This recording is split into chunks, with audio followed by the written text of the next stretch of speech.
tous, bienvenue pour ce nouveau numéro du bulletin maintenant hebdomadaire d'idées pour l'histoire, donc bulletin numéro 9. Donc on commence comme d'habitude par toutes les petites considérations pratiques ou techniques.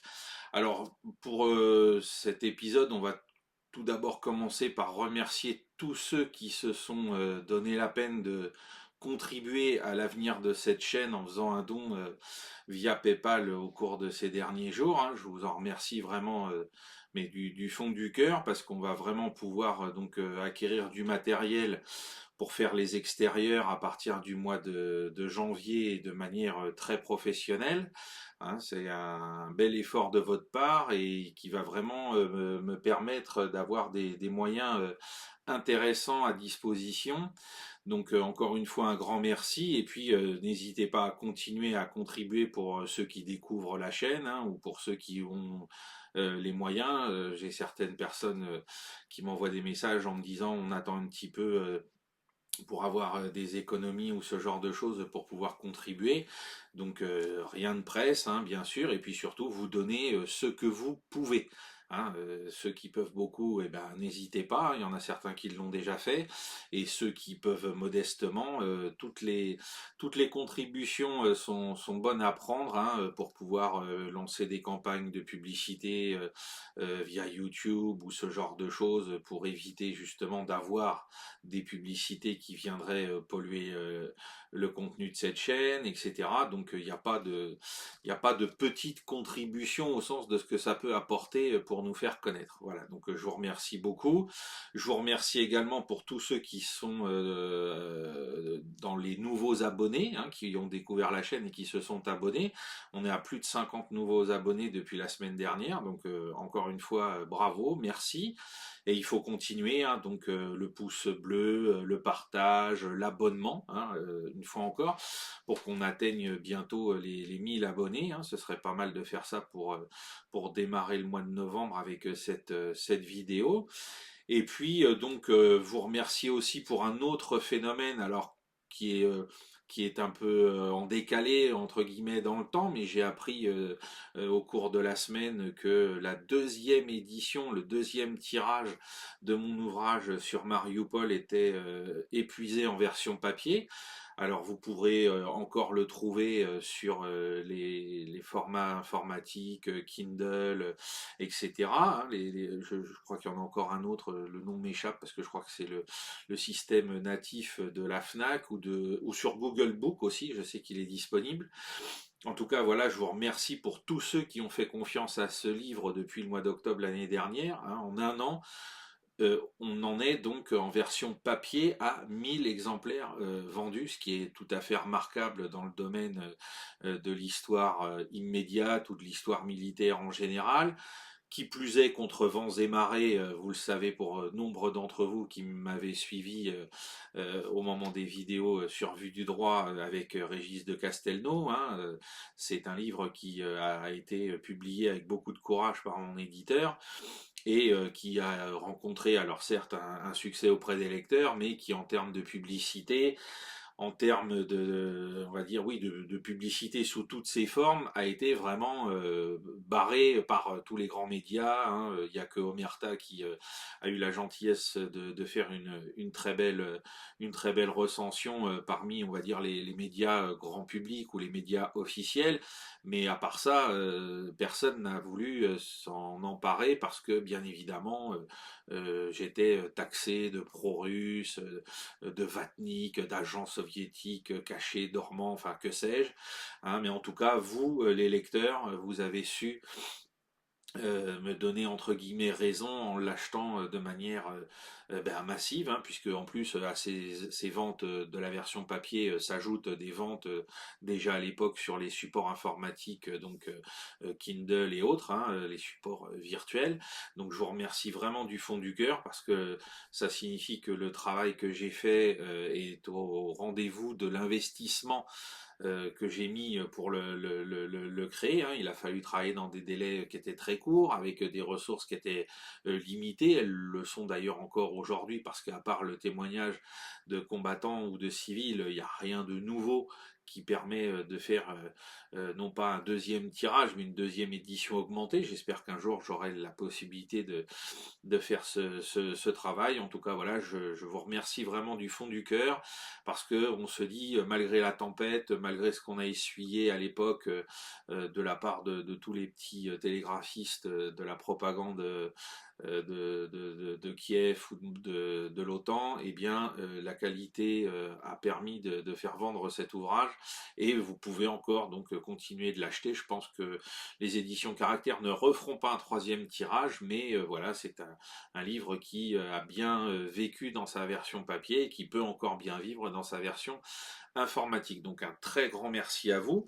Alors j'espère que dans la même veine, même si c'est pas le même type de produit, hein, puisque l'ouvrage de Mariupol était à une dizaine d'euros de mémoire, hein, je vous recommande d'en faire, de faire l'acquisition de celui sur le troisième Panzerkorps dans les mêmes proportions. Hein. S'il pouvait se vendre à 1000 exemplaires lui aussi, ce serait une excellente chose. Hein. Non pas pour que je gagne de l'argent, parce que vous inquiétez pas, j'ai déjà été rémunéré en amont, et il faudrait que j'en vende, je pense, quelque chose comme 1500 ou 2000 de mémoire pour retoucher des droits d'auteur. Donc voilà, c'est vraiment pour se dire que ce type de travail peut rencontrer un public et nous donner donc la possibilité de retenter l'expérience sur d'autres unités.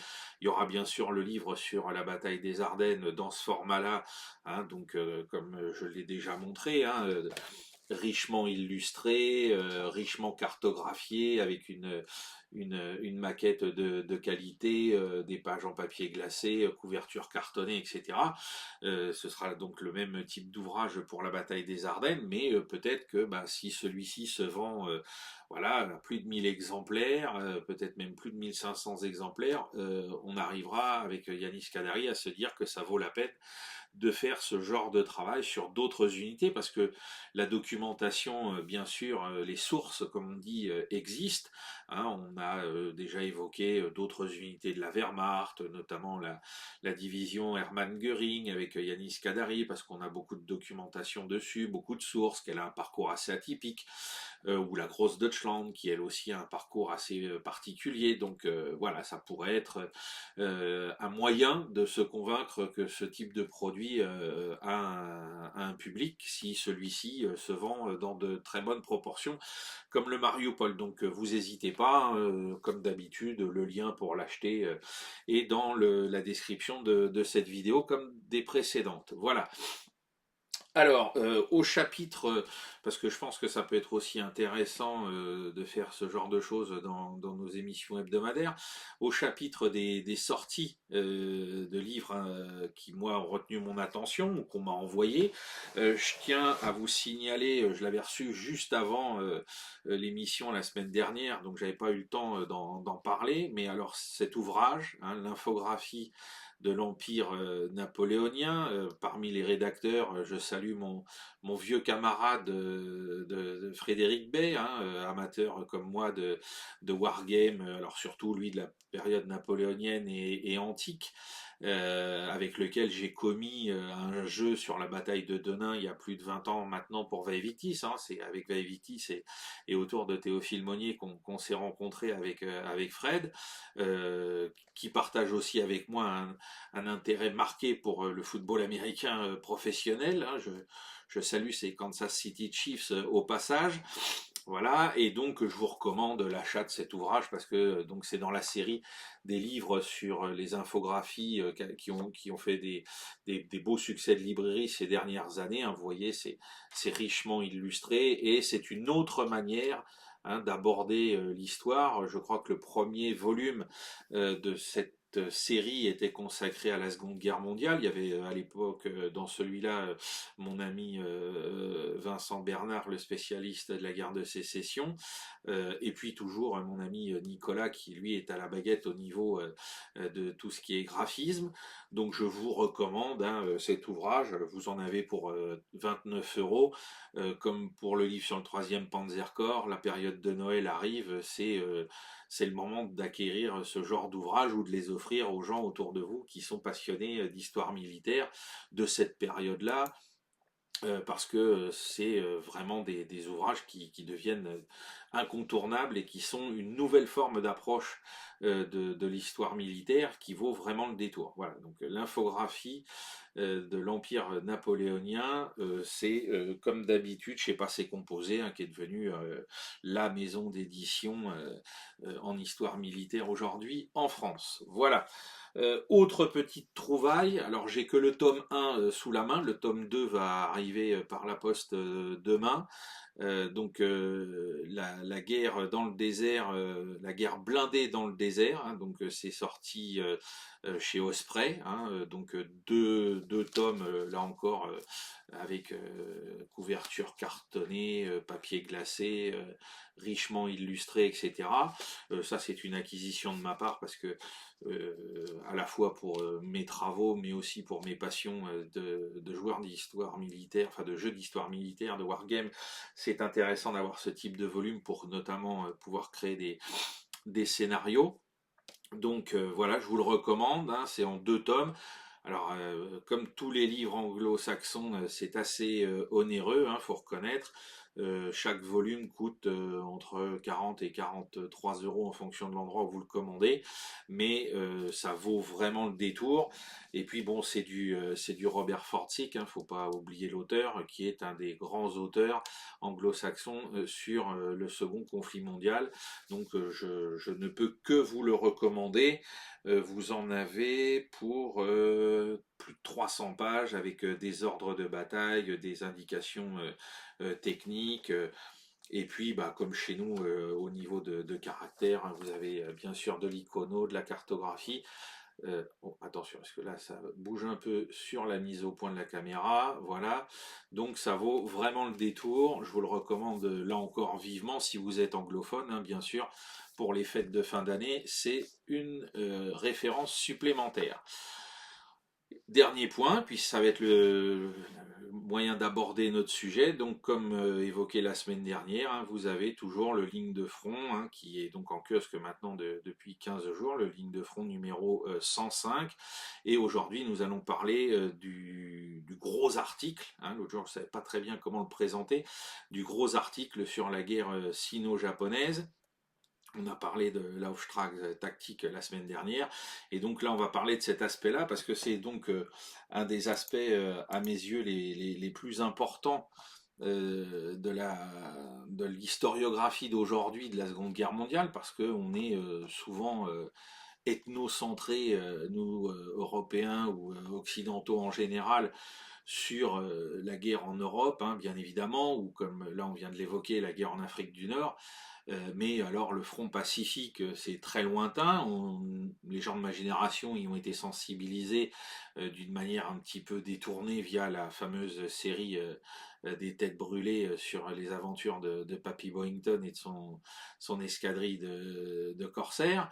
Mais la guerre sur le continent, et en particulier donc en Chine, est un des épisodes presque totalement oublié du grand public, sinon encore à travers des biais détournés, à savoir les bandes dessinées de Buck Danny qui reviennent dans certains albums sur l'aventure des tigres volants, hein, ces pilotes américains partis combattre auprès des nationalistes chinois contre les Japonais, mais voilà, ça reste vraiment une feuille de papier à cigarette dans la pile des informations dont dispose un Européen en général concernant la Seconde Guerre mondiale dans cette partie du monde. Or, on découvre à l'étude de cette période et de cette confrontation qu'on est sur quelque chose qui est comparable uniquement avec l'affrontement germano-soviétique en Europe.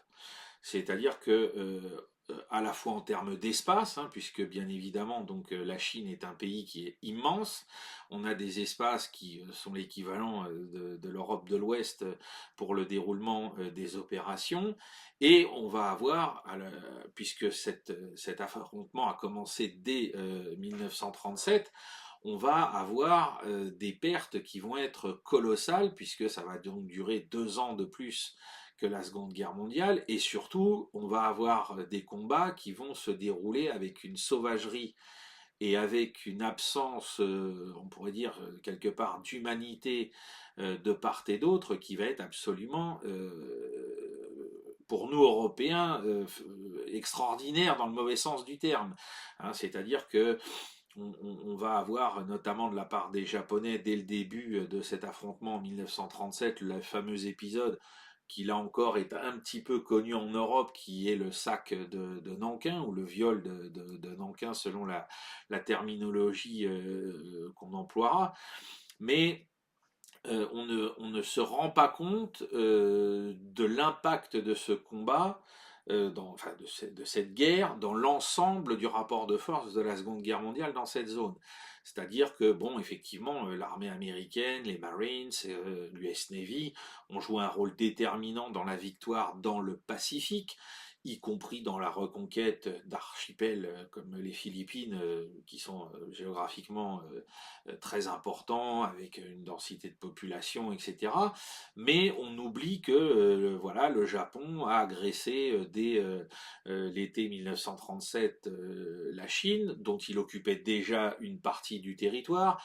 Alors là encore, certains ont peut-être le souvenir du film Le Dernier Empereur, hein, sur le personnage de Puyi, le dernier empereur de Chine, qui a été placé à la tête de l'état fantoche du Manchukuo par les Japonais dans les années 30, donc pour permettre aux Japonais d'occuper sous un proxy ce territoire clé de la partie nord de la Chine. Mais voilà, ce ne sont pas des informations, c'est pas comme Kursk, Stalingrad, etc., ou Kharkov, hein, vous n'en avez pas entendu parler tous les jours. Et pourtant, et pourtant, hein, donc de 1937 jusqu'à 1941, on va avoir une confrontation qui est très inégale pour les Chinois, puisque donc l'armée japonaise envahit sous prétexte d'un incident sur le pont Marco Polo au nord de Pékin, envahit la Chine sans véritable objectif autre qu'une capitulation sans condition rapide, hein. C'est-à-dire que les Japonais ont une vision des Chinois et de la résilience de l'État, de ce qui reste de l'État chinois, hein, puisqu'il ne faut pas oublier que la Chine est en situation de guerre civile larvée interne, hein, entre plusieurs seigneurs de guerre, le gouvernement de Chiang Kai-shek et du Kuomintang, plus donc les problèmes que pose le Parti communiste chinois également. Et donc les Japonais pensent que l'offensive qu'ils vont déclencher va être très rapide et va venir très vite à bout de toute forme de résistance organisée de la part du gouvernement chinois de Chiang Kai-shek. Et donc pour eux, ça va être réglé rapidement. Il suffira de porter quelques coups décisifs à des endroits stratégiques et puis on aboutira avant la fin de l'année 1937 à une paix très favorable, bien évidemment, à l'Empire du Soleil Levant. Or, les Chinois n'ont pas du tout l'intention, malgré la faiblesse de leurs moyens, puisque l'armée chinoise est à l'époque, l'armée nationaliste est en cours de réorganisation, d'instruction et de réarmement, et qu'elle n'est pas encore prête au moment où elle va décider d'entrer en scène au mois d'août 1937 à Shanghai. Elle n'est pas prête, hein. Chiang Kai-shek va prendre cette décision sous l'influence des conseillers militaires allemands qui sont auprès de l'armée chinoise depuis le début des années 30. Hein. C'est pas le Troisième Reich qui avait décidé de soutenir Chiang Kai-shek, c'est la République de Weimar. Hitler ne s'oppose pas à ce que ce processus se poursuive, malgré ensuite les rapprochements avec le Japon. Mais à ce moment-là, en 1937, l'armée chinoise est donc en cours de restructuration, de réorganisation. Certaines de ses unités, de ses divisions ont été germanisées en termes d'équipement, en termes d'uniformes, mais l'instruction l'instruction majoritaire, pardon, des unités chinoises n'est pas encore achevée, et pourtant Chiang Kai-shek va décider de jouer un coup de dé à Shanghai, sous l'influence donc des conseillers militaires allemands, qui, à l'instar de ce que les Allemands, je vous expliquais au cours des dernières vidéos, pensent qu'en misant tout sur un coup de dé spectaculaire, on peut parfois inverser le cours des choses. Or, bien évidemment, il n'en sera rien. Shanghai deviendra une espèce de bataille de Stalingrad sur le bord du Yangtze, avec donc, vous l'avez peut-être vu, un film chinois qui est sorti il y a maintenant 2 ans sur l'épisode des 800 enfermés dans l'entrepôt face au quartier délégation internationale, puisque Shanghai était une ville occupée en partie par les forces des pays occidentaux, États-Unis, France, Grande-Bretagne, Italie, etc., et Japon, bien évidemment. Et donc, on va avoir une bataille gigantesque qui va se dérouler autour de cette ville, qui est une des plus grandes villes, sinon la plus grande ville déjà à l'époque de toute la Chine, qui va durer jusqu'au début du mois de novembre 1937, et au cours de laquelle, malgré l'engagement permanent de réserve et de renfort de l'armée chinoise, l'armée japonaise va finir par obtenir la victoire, va avoir donc un momentum, comme on dit, qui va lui permettre de poursuivre derrière l'armée chinoise qui se replie vers Nankin, et une fois arrivé à Nankin, s'emparera de la ville et y commettra une série d'atrocités qui sont entrées dans la légende noire de l'Empire du Soleil Levant, et qui surtout sont encore aujourd'hui un point de discorde entre les deux États. Hein. Il ne faut pas l'oublier. Hein. L'autre jour, quand je vous parlais de cette guerre et de son héritage, il faut comprendre que l'attitude de l'armée impériale japonaise, qui plus est en présence d'un des princes de la maison impériale au sein des forces d'attaque de la ville, fait que la Chine attend toujours aujourd'hui de la part de Tokyo une reconnaissance des crimes qui ont été commis là-bas, qui ont été documentés par les Occidentaux notamment, qui étaient restés présents dans la ville, et avec une certaine ironie, l'un d'entre eux était un des émissaires du gouvernement nazi allemand, qui a témoigné de ce qui s'était passé, puisqu'il a essayé de secourir les civils chinois désemparés face à la soldatesque japonaise. Et donc aujourd'hui encore, la question du règlement mémoriel du sac de Nankin entrave toujours les relations. Alors il n'y a pas que ça, mais ça entrave toujours les relations entre Pékin et Tokyo. Parce que ce qui est très important, ce qui est essentiel de comprendre, je le dis tout de suite, c'est que le gouvernement du Parti communiste chinois n'a pas balayé du revers de la main l'héritage de ce conflit à son seul profit, c'est-à-dire que un peu de manière à la Bonaparte, hein, quand Bonaparte dit du sacre de Reims au comité de salut public, j'assume tout, eh bien le Parti communiste chinois aujourd'hui assume tout également, c'est-à-dire qu'il vénère aussi les soldats nationalistes chinois qui se sont battus donc dans l'entrepôt à Shanghai, là, le fameux épisode des 800, hein, puisque c'est comme ça qu'il a accepté d'en faire un film.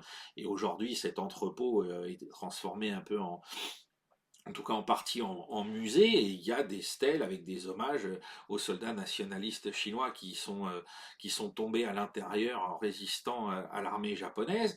Et donc on a, ça c'est très important, cette volonté d'assumer cette part-là du passé chinois, même si, alors tout au long de la guerre qui va se dérouler contre le Japon de 37 à 45, il va y avoir donc un modus vivendi et une alliance de facto entre les nationalistes de Chiang Kai-shek et le Parti communiste chinois de Mao Tse-tung, afin de lutter contre l'envahisseur japonais, contre l'ennemi commun.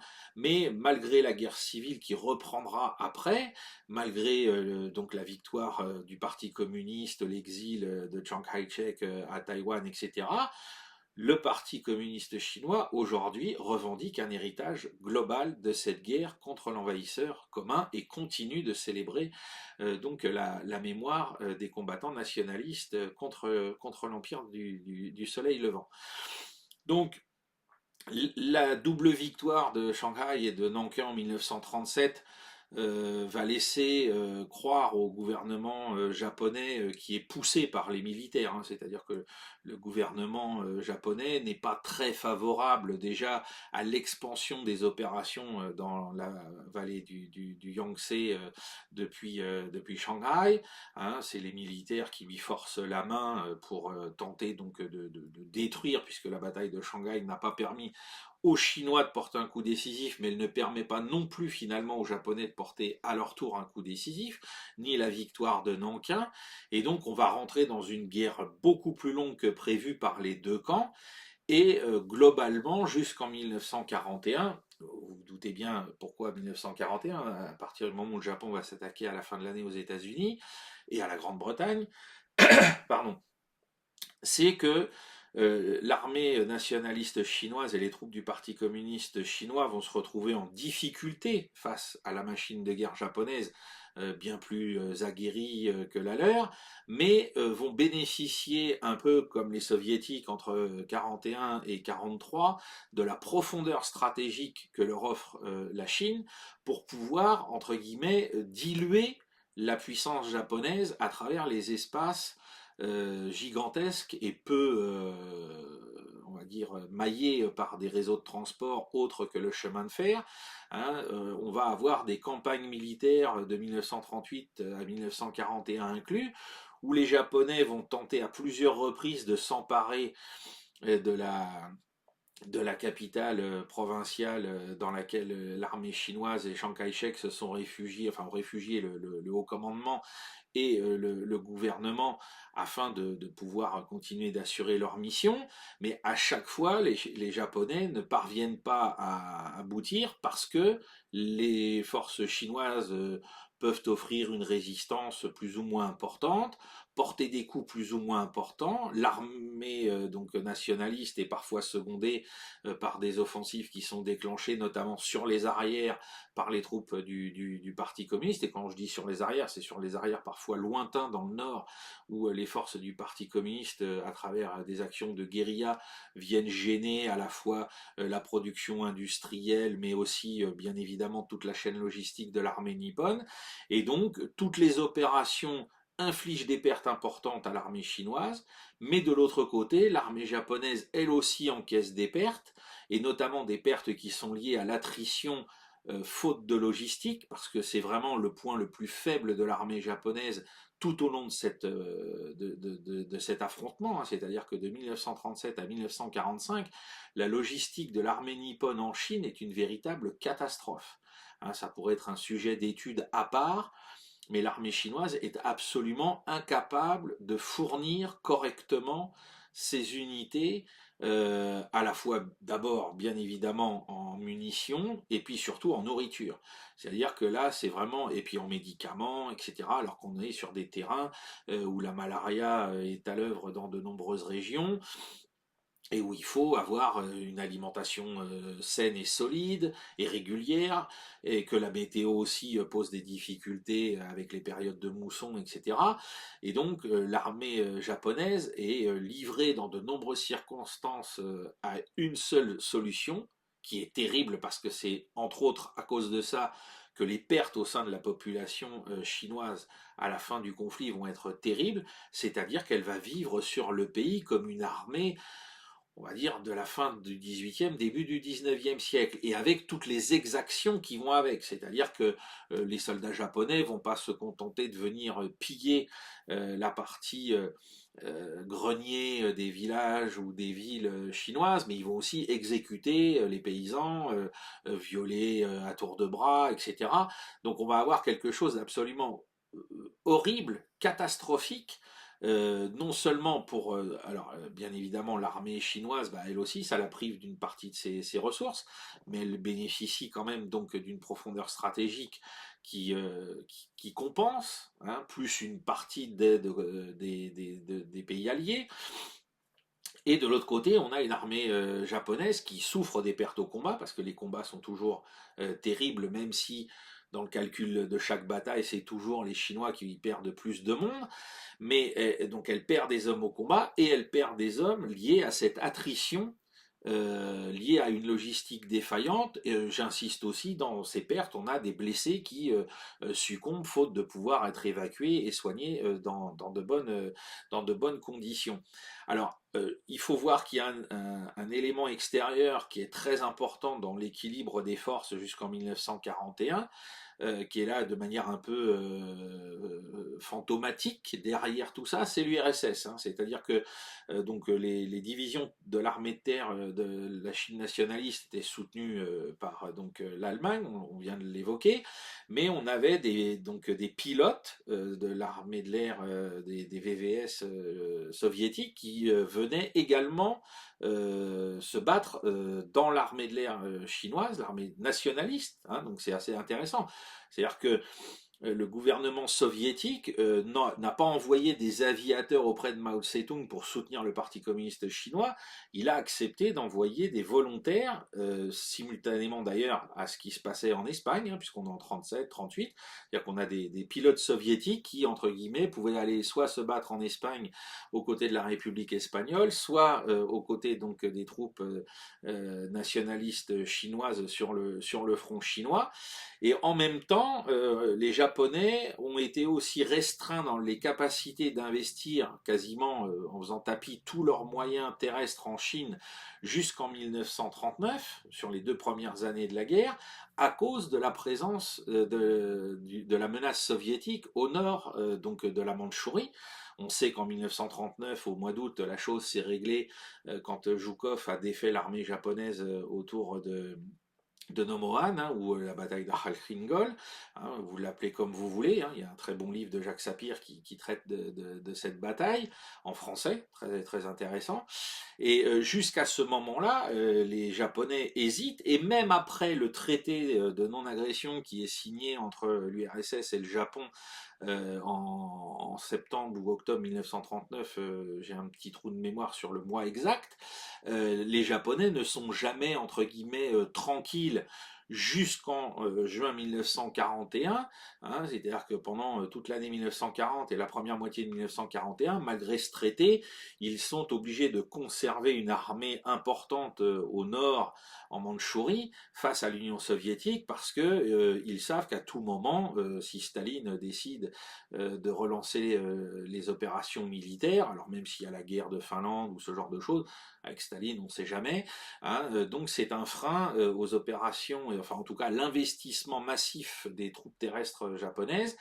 Et puis à partir de 1941, il va y avoir un autre problème, c'est-à-dire qu'à partir du moment où le Japon entre en guerre contre les États-Unis, alors au cours des 6 premiers mois, la marine japonaise et ses forces rattachées de fusiliers marins gèrent à peu près en autonomie tout ce qui concerne la domination sur le Pacifique, mais à partir de la seconde moitié pardon, de 1942, avec la campagne de Guadalcanal, l'armée de terre est appelée en renfort, hein, parce que là, les forces, notamment de troupes de débarquement de la marine impériale japonaise, ne sont pas suffisantes, et donc on va commencer à ponctionner en Chine les meilleurs éléments, hein. Vous verrez dans le prochain numéro de Ligne de Front qui sortira dans presque 2 mois maintenant avant Noël, j'évoque la bataille de Peleliu en 1944, hein, j'ai fait un article là-dessus. La division japonaise qui défend l'archipel où se trouve Peleliu est une division qui vient de Chine et qui s'est battue en Chine depuis 1937, donc est composée de vétérans, de gens aguerris, etc. Mais donc on va avoir cette ponction. On va donc avoir l'introduction, parce que les Japonais vont faire du remplacement un pour un, de nouvelles unités fraîches, mais qui sont composées de recrues, de conscrits, ou alors de gens qui sont rappelés, mais qui n'ont absolument pas envie d'aller faire la guerre là-bas, et qui, comme souvent avec des armées qui se retrouvent avec des gens inexpérimentés, la violence va être surmultipliée à l'égard des populations civiles. Donc on va avoir des exactions encore plus importantes contre la population chinoise.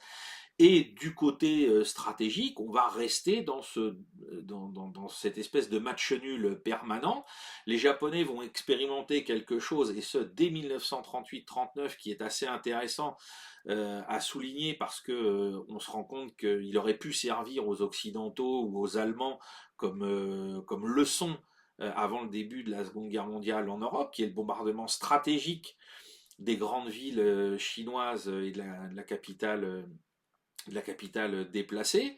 dont le nom d'ailleurs m'échappe à l'instant, enfin je vous remettrai ça dans les commentaires, mais en tout cas, vous avez une campagne de bombardement massif qui est menée pour terroriser les populations civiles avec un bilan qui est absolument l'inverse, hein. C'est-à-dire qu'on voit, comme les bombardements qui ont été opérés en Espagne, on voit que les populations civiles, au lieu d'être démoralisées, au lieu d'être complètement de se détourner de leur gouvernement, elles vont au contraire resserrer les rangs derrière, que l'efficacité en termes militaires elle est quasiment nulle, et que ça peut même coûter cher parce qu'au début les Japonais opèrent avec leurs bombardiers sans couverture de chasseurs, et donc là les chasseurs, les intercepteurs chinois vont s'en donner à cœur joie, hein. Il va y avoir quelques beaux tableaux de chasse qui vont se faire à ce moment-là. Il faudra attendre l'arrivée à partir de 1939 des zéros. Ah oui, la capitale c'est Chongqing. Il va falloir, oui c'est ça, hein, que je dise pas de bêtises parce que Chongping, pardon, Chongping, voilà, la capitale provisoire du gouvernement nationaliste. Et donc, il va falloir attendre 1939 et l'arrivée massive des fameux chasseurs zéro pour que les appareils de bombardement, les bombardiers moyens ou lourds japonais puissent avoir une couverture décente. Donc tout ça nous aurait permis à nous Européens ou Occidentaux en général de comprendre que des campagnes aériennes d'envergure pour bombarder des villes ou des agglomérations pleines de civils à craquer, ça n'aboutirait pas, hein, puisque ça a été l'échec de cette campagne qui s'est étalée sur plusieurs années était acquis dès 1940-41, à la date à laquelle, d'un côté, les Allemands font le Blitz sur l'Angleterre, et puis ensuite, à partir de 41-42, quand les Alliés rendent la monnaie de la pièce dans des proportions, bien évidemment, bien plus importantes à la Luftwaffe et au Troisième Reich, la leçon de ce que les Japonais venaient de tenter en Chine aurait permis d'éviter qu'on tente la même chose et qu'on y consacre déjà des moyens de production d'avions, ou en tout cas que si on produisait des avions de cette nature, des bombardiers lourds à long rayon d'action, valait mieux soit se dire qu'on pouvait frapper vraiment les industries de l'adversaire, soit frapper ses forces armées, mais certainement pas cette population civile, parce qu'en Chine, ça n'a eu qu'un effet contre-productif pour les Japonais. Donc ça, c'est aussi une leçon qui est très intéressante et qu'on a, semble-t-il, complètement oubliée, c'est-à-dire que dans les années 39, fin 39 et 40, personne ici en Europe ni aux États-Unis ne s'est penché sur ce qui se passait là-bas. Et pourtant, on avait bien donc des conseillers militaires allemands qui pouvaient évoquer ça. On avait des conseillers militaires américains aussi qui avaient rallié la Chine nationaliste.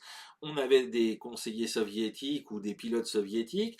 Et personne n'a fait ce qu'on appelle en langage militaire de rétex aux différentes armées de l'air, ou en tout cas s'ils ont été faits, ils n'ont absolument pas été pris en compte. Donc là encore, c'est quelque chose qui mérite d'être étudié pour mieux comprendre les mécanismes de transmission de l'information après une opération militaire.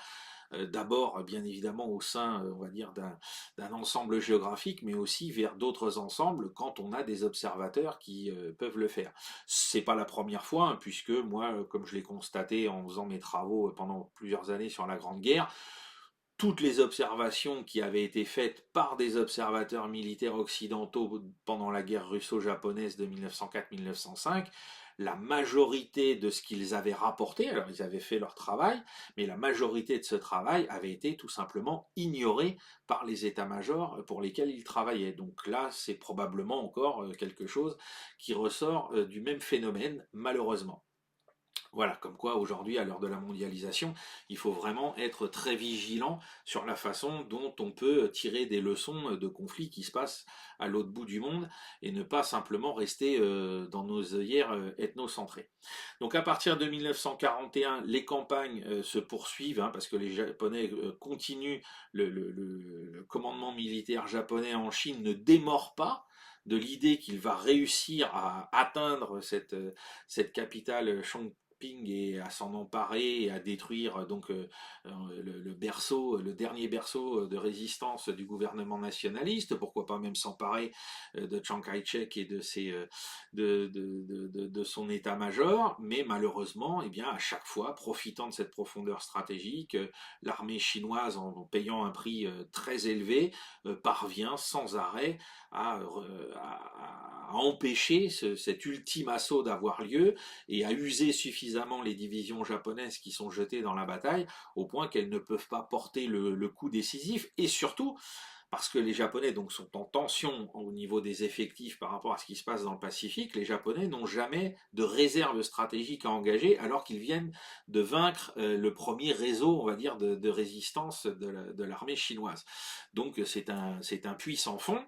Et puis à partir de 1944, on va avoir une autre donnée qui est la participation de l'armée nationaliste au sud à la réouverture des voies de communication avec le monde extérieur via la Birmanie, parce que le grand problème de la Chine nationaliste, c'est qu'elle est complètement, son territoire, celui qu'elle contrôle complètement, est définitivement enclavé par rapport à la mer et par rapport à l'océan Pacifique par les forces japonaises. Donc pour se désenclaver, il faut passer par d'autres voies. Hein. Un des premiers points d'enclavement au sud, ça a été le fait que les Japonais occupent l'Indochine française. Hein, on l'oublie très souvent.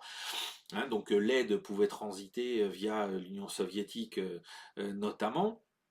Et là, en 1944, on voit l'armée nationaliste de Chiang Kai-shek opérer aux côtés des Alliés, notamment des Anglais, enfin des Britanniques en Birmanie pour vaincre l'armée japonaise, rouvrir les corridors terrestres, bénéficier de l'apport massif de l'aide américaine. On va avoir donc des régiments, des unités de l'armée nationaliste chinoise qui cohabiteront ensemble avec pour certains encore des uniformes allemands avec le fameux Stalem, et puis d'autres qui seront équipés à l'américaine, y compris avec des blindés ou des pièces d'artillerie. C'est assez particulier à souligner.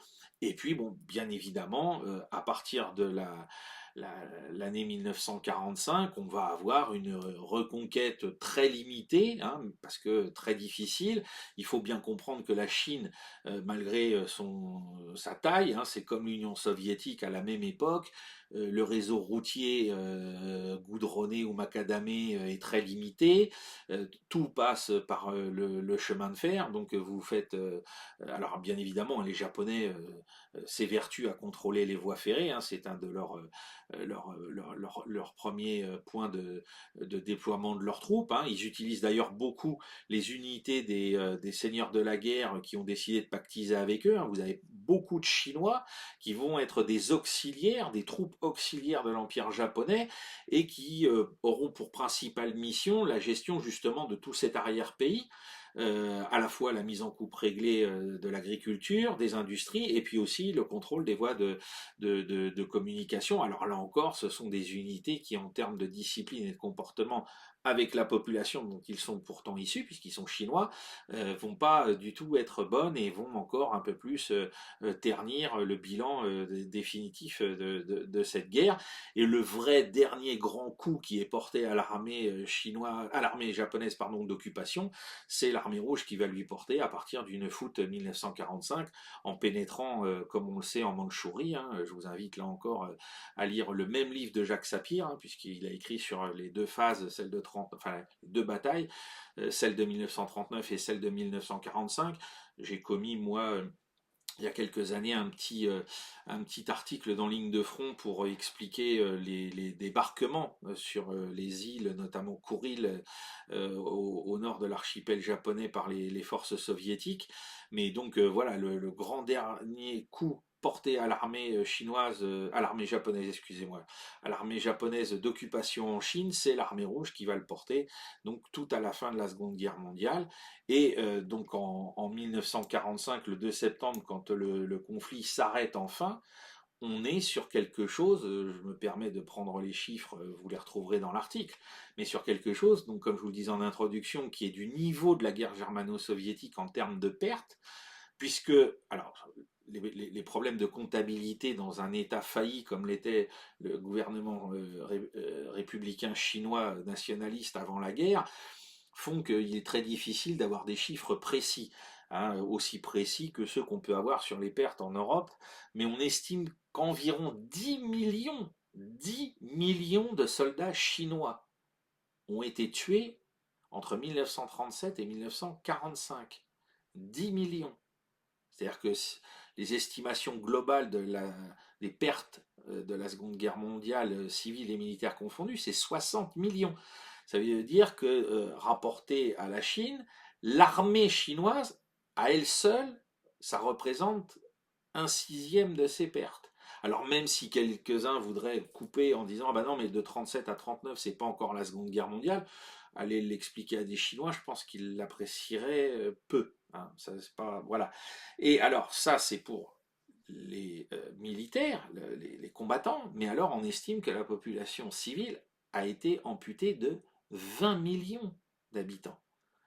C'est-à-dire que les pertes cumulées militaires nationalistes et parce que là on ne prend même pas en compte les pertes du Parti communiste chinois hein, qui s'élèvent en ce qui les concerne à un niveau qui est moins élevé que je n'ai pas trouvé. Oui, ça c'est intéressant de voir que on n'a pas le compte global, enfin le compte distinct pardon, des pertes du Parti communiste, donc qui sont inclus au niveau des soldats, hein, ils sont dans ces 10 millions, mais donc au total, ce pays a perdu 30 millions d'habitants, 10 millions sous l'uniforme, 20 millions de civils.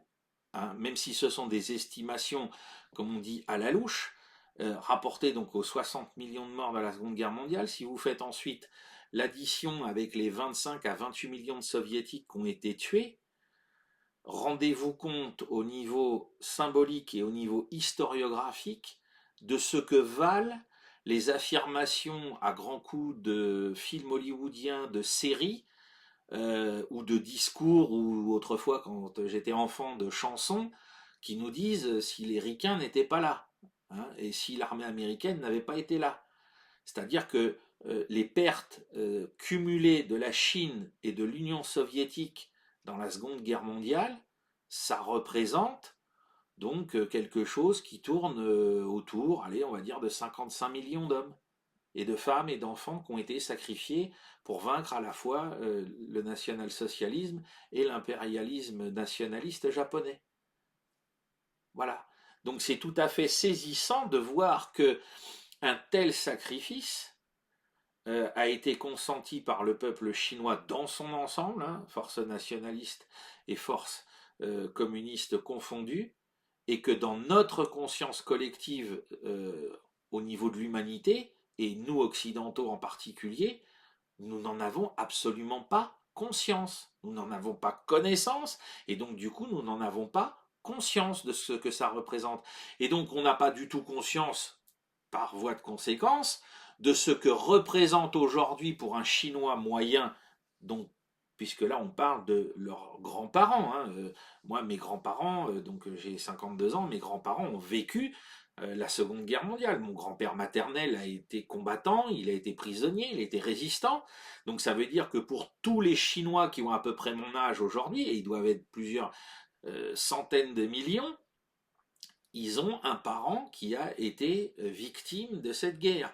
Et donc venir oublier ce que ça représente dans les relations aujourd'hui dans la région, et à commencer par le Japon, c'est commettre une erreur d'appréciation monumentale pour comprendre la mentalité des Chinois à l'égard de leurs voisins, et puis aussi de comprendre que, à travers ce qu'ils ont symbolisé dans le film Les 800, les 2 premières années de la guerre pour eux, mais en fait les 4 premières années, 37, 38, 39, 40, et même 41, on pourrait dire 5, puisque les États-Unis n'entrent en guerre qu'en décembre, ils les ont passés seuls, sans alliance militaire avec qui que ce soit, à s'affronter aux Japonais. Ils sont seuls.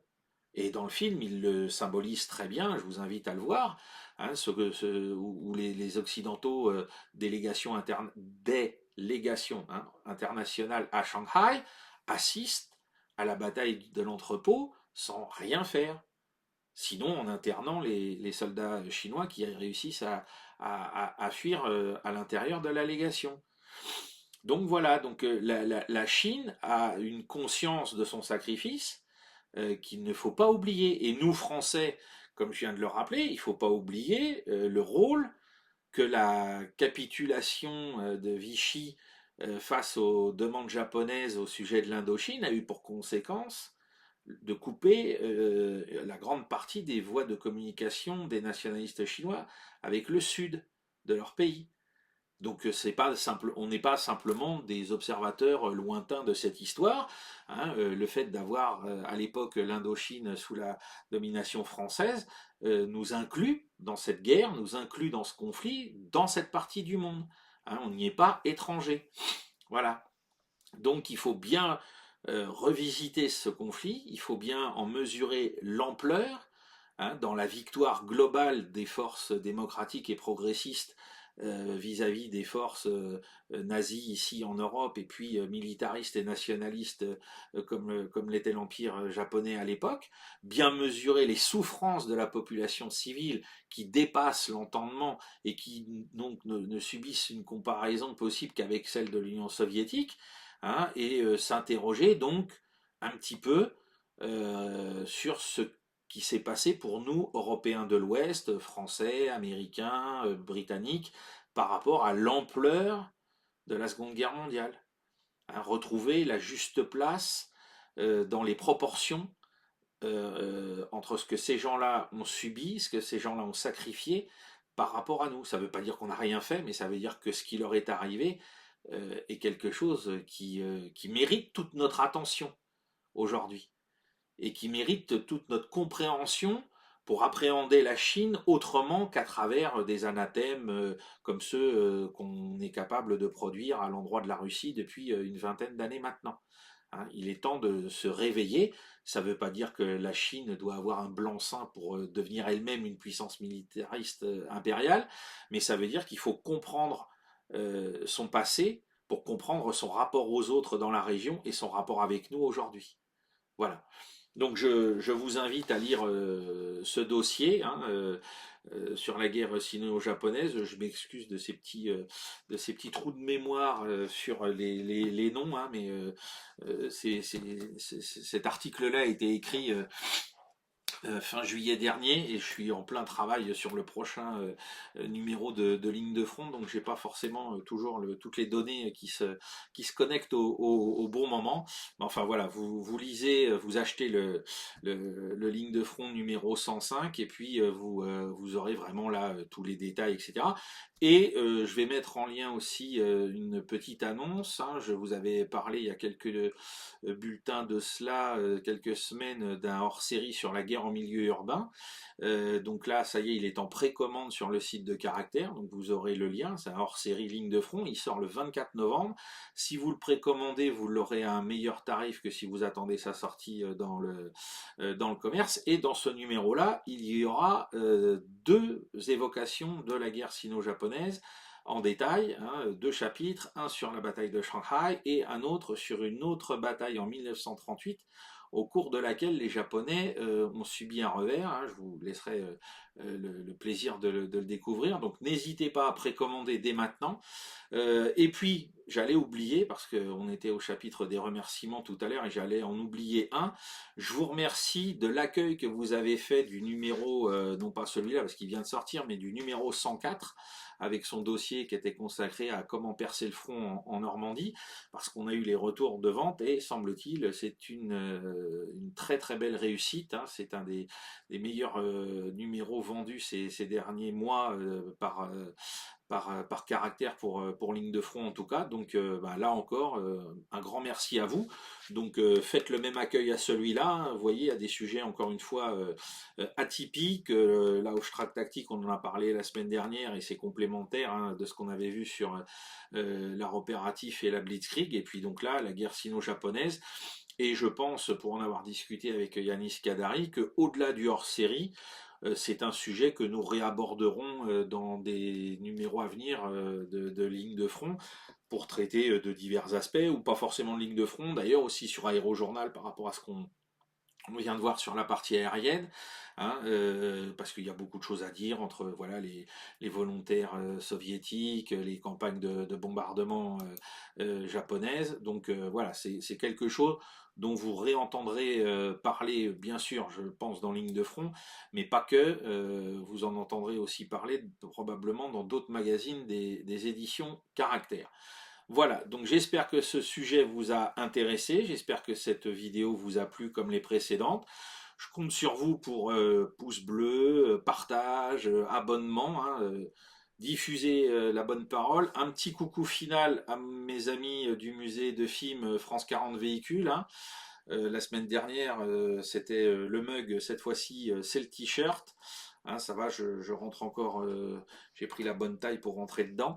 Voilà, donc je vous remercie et la semaine prochaine, je pense, même si c'est un sujet qui est un petit peu délicat parce que c'est un sujet d'actualité, mais pour préparer la sortie du numéro hors série sur la guerre urbaine, je pense, je vous garantis rien, hein, mais je pense que je tenterai de vous faire une petite présentation des conditions du combat en milieu urbain par rapport à ce qui se passe malheureusement depuis le début de la semaine dans la ville de Gaza. Pour vous, enfin quand je dis malheureusement, parce que bien évidemment il y a des dizaines et des dizaines, sinon des centaines de civils qui sont en souffrance et qui meurent à cause de cette opération militaire, mais de bien vous faire comprendre ce que représente comme défi pour n'importe quelle armée au monde. Hein, parce que quand j'entends les gens aujourd'hui me dire Tsahal, Tsahal, Tsahal, Tsahal est en train de faire ce que l'armée russe a été contrainte de faire à Mariupol, elle est en train de faire ce qu'a fait avant elle les forces occidentales à Mossoul, etc., etc. Personne, et c'est pour ça que j'aborderai probablement ce sujet la semaine prochaine, aucune armée au monde depuis 1937 et Shanghai, personne, que ce soit une armée nazifiée comme les Allemands à Varsovie ou à Stalingrad, ou que ce soit Tsahal aujourd'hui, ou que ce soit les armées occidentales à Mossoul avant elle, personne n'a trouvé de recette pour mener une guerre au sein d'une ville sans attaquer à un moment ou à un autre, volontairement ou involontairement, des populations civiles. Ça n'est pas possible. On peut tourner la problématique dans tous les sens, hein, mais ce n'est pas possible. Et il faudra bien distinguer, puisque nous avons le pire exemple à travers la destruction des forces de l'armée intérieure polonaise à Varsovie en août, de août à octobre 44, nous avons la pire expression de ce que peut faire une armée qui veut s'en prendre à la population civile. Je peux vous garantir que comparé aux accusations que certains veulent faire peser sur Tsahal aujourd'hui, on est sur une échelle de 1 à 100. Hein. Je ne dis pas que Tsahal fait un travail merveilleux, impeccable, etc. Loin de là. Tout le monde peut avoir des récriminations et il y a bien des Israéliens, il y a bien des médias israéliens qui n'hésitent pas à les souligner, il faut le dire d'emblée, hein, et on sait, parce que ça a déjà été le cas pour Tsahal dans d'autres opérations, si des crimes de guerre ont été commis, la justice israélienne sera saisie et les gens qui auraient commis des crimes de guerre seront comptables de ces crimes. Hein, c'est pas pour perte et profit, hein, malgré l'ampleur que ça peut prendre et qui, bien sûr, nous choque tous par rapport aux civils qui sont prisonniers de cette situation. C'est évident. Personne ne peut dire ah oui, bien joué, continuez. Non. Mais poser le problème en des termes moraux d'exception n'a aucun sens. C'est ça que je veux vous faire comprendre. Et il existe pourtant une exception, hein, c'est ce qu'a fait la Wehrmacht à Varsovie.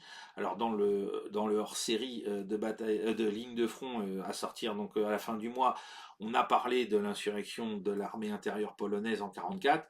On n'a pas parlé de l'insurrection du ghetto de Varsovie parce que c'est un épisode sur lequel la documentation est plus limitée, mais ça peut faire éventuellement l'objet un jour d'une émission. Mais là encore, la Wehrmacht, elle, a fait preuve d'une spécificité, hein, qui est à nul autre pareil à l'égard des civils, bien évidemment dans le ghetto de Varsovie, mais aussi à l'égard de l'armée polonaise. Alors on peut traiter Tsahal de criminel de guerre, on peut incriminer Benjamin Netanyahou en le traitant de criminel de guerre, mais la comparaison avec le national-socialisme, il faut faire très attention. Et y compris quand elle est manipulée également par les Israéliens pour qualifier le Hamas. Hein, et ce qui s'est passé. C'est-à-dire que des deux côtés, il faut faire extrêmement attention. Je pense qu'il y a, Dieu merci, beaucoup d'Israéliens ou de Français de confession juive qui ont eu l'intelligence de bien rappeler que l'emploi et la comparaison avec le national-socialisme pour se jeter des anathèmes aujourd'hui de part et d'autre n'a pas d'intérêt euh, scientifique et historique. Hein, quand vous lirez ce qu'a fait la Wehrmacht dans Varsovie en 43, on le sait tous quasiment, hein, la destruction du ghetto est quand même quelque chose que tout le monde connaît. Mais quand on voit ce qu'elle a fait aux civils de la population de Varsovie en août, septembre et octobre 1944, croyez-moi, c'est pas possible de venir comparer l'attitude de Tsahal aujourd'hui dans Gaza avec ça. Hein, on peut et on doit être toujours vigilant en disant attention, là vous allez commettre ceci, cela, et je suis le premier à le faire, mais attention aux comparaisons avec le national-socialisme, avec le comportement de la Wehrmacht pendant la Seconde Guerre mondiale. On y reviendra. Voilà, vous avez eu un petit aperçu de ce que je pense et de ce que j'essaierai de vous faire passer à travers d'autres exemples pour vous montrer que la problématique de la guerre urbaine est insoluble et qu'effectivement, il faut donc être très vigilant, il faut donc prendre énormément de recul pour juger, hein, et qu'il faut peut-être se dire que moralement, c'est un problème qui ne trouvera jamais de solution. J'en suis malheureusement persuadé à force de l'étudier, avec encore donc les exemples qu'on a eu en Ukraine et puis ceux qu'on a encore malheureusement aujourd'hui sous les yeux. Je pense qu'on est, à part si quelqu'un trouvait le moyen de vider les villes avant de les attaquer, ce qui n'aurait finalement quelque part plus de sens, enfin les vider des populations civiles, eh bien il n'y a aucune chance d'éviter que ça se transforme dans ce qu'on est en train de voir aujourd'hui. Voilà, je pense qu'on en est malheureusement réduit à à ce constat terrible et déchirant, mais qui est pour le moment, en tout cas selon moi, insoluble. Voilà. Donc je vous laisse méditer et puis je vous dis, en fonction de ce que l'actualité mettra en lumière, je reviendrai de manière, alors peut-être pas sous la forme d'une émission comme celle-ci d'une heure, mais sous un petit, une petite évocation d'une trentaine de minutes de cette problématique. Voilà. Je vous remercie, je vous souhaite un très bon week-end et je vous dis à très bientôt.